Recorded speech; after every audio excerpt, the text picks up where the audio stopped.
Liftoff. Welcome back to Couple Movie Watchers. With Ryan and Anna. Today we're about to break down the top 10 movies at the box office. We got newcomers like Jackass Forever, Moonfall, Spider-Man still in the mix, and more. But before we jump into that, if you'd like to hear box office numbers, we break them down every weekend. So don't forget to like, comment, and subscribe. And we also talk about anime, TV shows, movies, and more. So, Anna, let's just jump into the video, man. People want to hear about what's in the top 10. And coming in at number 10, we have a new movie called The Wolf and the Lion. This movie opened up to $679,000. Not very great, but it's all good. It has a Rotten Tomatoes score of 32 from the critics, so the critics hate it, but the people thought it was okay with 89. So if you don't like the critics, then you might like this movie. That's all I gotta say. And coming in at number 9, we have $355. That's right. This movie has $700,000 this past weekend, a drop of 52%. In 5 weeks at the box office, and made $14.1 million. I believe you can watch it now on streaming, so you don't even have to go out to the movie theaters. You can just stay at home and pay the extra fee if you want to support this film.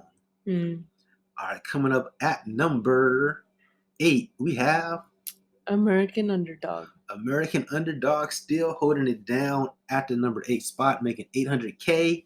Not too shabby, only a drop of 31%. In total, in 7 weeks, it made $25.9 million. The Shazam actor is doing his thing in this movie. It's actually a movie I won't mind seeing myself, so probably won't go to the movie theater to see it, because if we go back to the movie theater, it's probably going to be for Spider-Man again. So, yeah, probably won't be this one. But if you like this movie, let us know your thoughts below. Coming in at number 7, we have Redeeming Love. This movie made how much? $1 million. $1 million. That's all I want in my life is $1 million, but it's all too good. It's only a drop of 43% from the previous weekend. And in total, it made $8 million in 3 weekends. So Redeeming Love is doing okay. It has a decent IMDb score, or actually, yeah, but 7.2.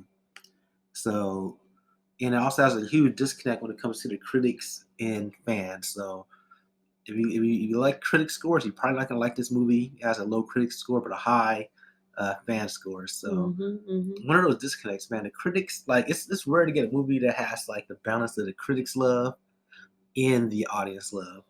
We're not going to get that with Redeeming Love. So coming in at number 6, we have what? The Kingsman. This was about to be on HBO Max. Definitely going to watch it there. It made $1.1 million this weekend, a drop of only 33%. Actually, I'm surprised it's hanging there better than The Matrix. The Matrix kind of came and went really quick. Like, people really hated The Matrix. I didn't hate The Matrix. I didn't like The Matrix. Actually, it wasn't good at all, but I probably wouldn't watch it at the movie theaters. It was just, it was barely watchable for free on HBO Max. So that's my thoughts there. This movie made $35.7 million in 7 weeks. So not too shabby for a movie like this. I definitely won't mind checking it out. All right, so we're going to go into the top 5 category. What movies are in the top 5? Well, we got Sing 2. Sing 2. Actually, we just rented Sing 1, so we're going to watch that later on today. It's going to be my first time, and Anna's like 10th time. This movie Sing 2 made $4.1 million at the box office. Only a dip of 11%. This movie in 7 weeks went past $100 million at $139 million at the box office. Doing good. It'll probably top out somewhere around $150 million when everything's said and done. So yeah, I can't wait to see Sing 1. I know our people like it here, so can't wait to check it out, see what all the hype's about. Coming in at number 4, we have Scream, dropping out of the top 3, still holding up at $4.7 million at the box office this weekend, a dip of 35%.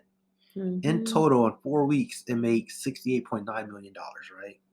So in perspective, this movie made more in 4 weeks than The Kingsman and 355 combined together. crazy, right? Yeah.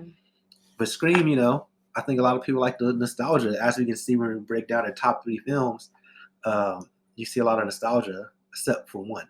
Mm-hmm. Coming in at number 3 should be no surprise. Spider-Man: No No Way Way Home. It sure did find a home at the box office, making $9.6 million, which is only a dip of 13%. I'm pretty sure you're getting like a lot of repeat business, like we're talking about going back to see it ourselves. It's just very strong word of mouth. Also, the fact that it's not being released on streaming right away, you do have to wait for it, which I am curious how Batman's going to do because they already said it's going to come out, I think, 45 days later. I don't think they should give a date on when something's going to be on streaming because it kind of, like if you don't see it that weekend, then you kind of just feel like, well, if I just wait a week or two, I'll just watch it at home. Yeah. I think, it takes away from the box office success. Even if we're going to release it, right away, don't let the people know until closer to that time, Yeah. especially if the movie's not even out yet.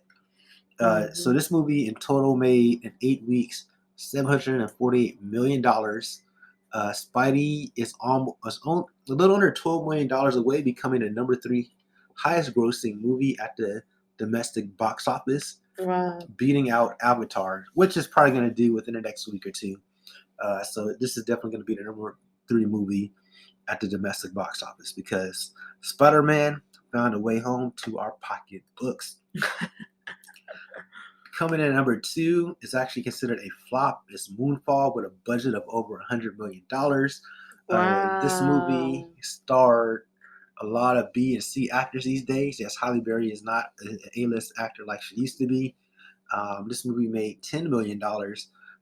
It's directed by the director of Independence Day. This guy was really good in his youth, like doing Independence Day, Stargate, which I know you probably didn't like, Universal Soldier.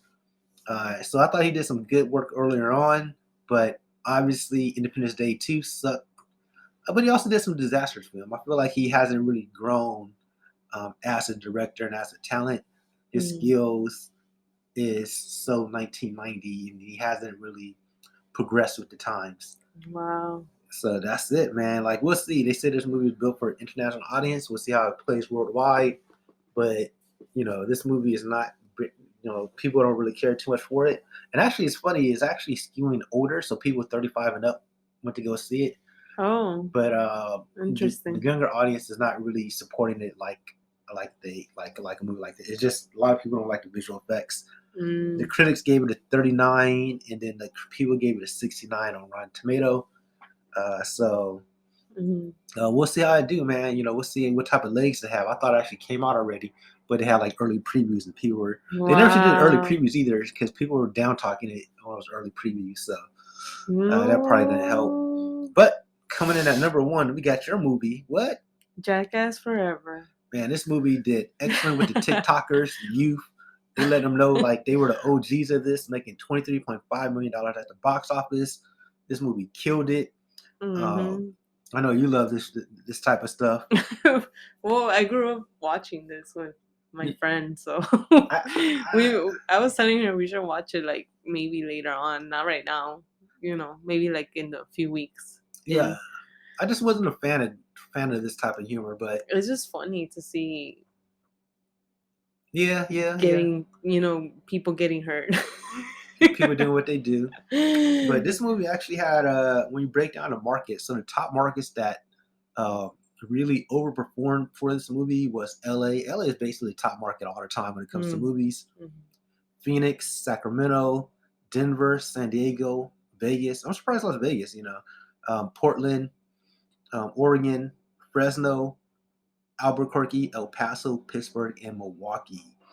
So those were the markets that really overperformed, bringing in that cheddar when it came to Jackass Forever. When you look at IMDb, they have a score of 7.8, which is not too shabby. The critics gave it a 49, but the people gave it a 79. But with a movie like this, I don't expect everybody to like it, but I feel like the people who would like a movie like this, they're really going to like a movie like this, right? So you don't really care about the audience or critic score. The thing is with Jackass, they've always done the same, almost similar things, but it's always something different about it, and it's always funny seeing it over and over again. It's just like hilarious. Yeah, just a bunch of group of friends doing stupid stuff. Now they're old friends doing stupid stuff. So I'm pretty sure it'll be cool. I won't mind checking it out on video or on demand. You're like, I'm not paying for that. I'm not paying for that. I'd rather pay for Moonfall. And you know how I feel about that. Yeah. But let's get the visual effects, which I heard is like cheesy. But anyway, let us know your thoughts below. Which movies have you seen at the box office? If any, are you surprised at the top 10? Don't forget to, like we said, like, comment, subscribe. It really helps the channel. Share. You Until next guys, time. you guys are into well, I want to know if anybody's into Jackass like I am, other than Ryan. She's a huge fan, and check out their trailer review. That was actually pretty good. Yeah, but for I sure. Thanks for watching. Thanks for Take watching, care. everybody. Have a good one. Bye. We're out.